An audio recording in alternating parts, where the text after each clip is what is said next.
At the center of this controversy is the Herald, a Catholic newspaper that was banned by the Malaysian government from using the word Allah in their literature. Muslims believe that Allah, which means God in the Malay language, refers to the Muslim God and can only be used by Muslims.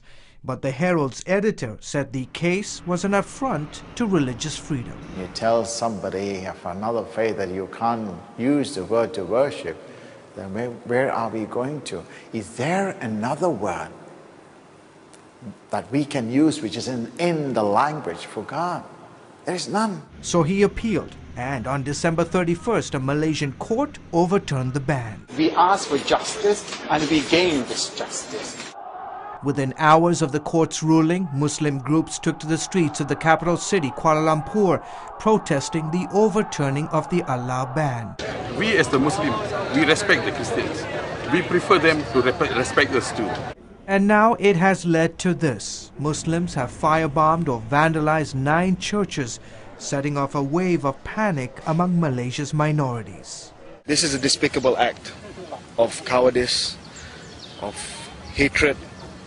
And in fact, I'm lost for words because I cannot believe that this can happen in Malaysia today.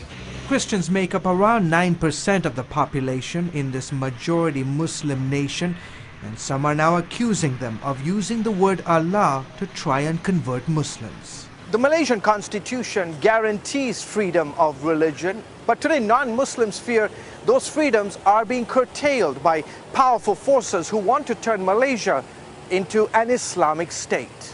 The extreme fundamentalists tend to believe that the laws of Malaysia must be Sharia compliant. Wong Kim Kong is the head of the National Evangelical Christian Fellowship. He says there's a subtle and gradual encroachment by extreme fundamentalist Muslims in the affairs and rights of Christians. For example, officers of the Malay Internal Security's Religious Department raided several Christian bookstores and seized children's books, claiming that they violated Islamic law and aroused Muslim sensitivities. In the past few years, several indigenous churches have also been destroyed by the Islamic police. Some say the attacks are a sign of a creeping Islamization that threatens to undermine Malaysia's image as a moderate and progressive nation. One of the things we hear quite a bit here in Malaysia is the need to protect Muslim sensitivities. I don't think that bodes well for tolerance. Tolerance is not about protecting sensitivities, but about getting people used to accepting other people as they are.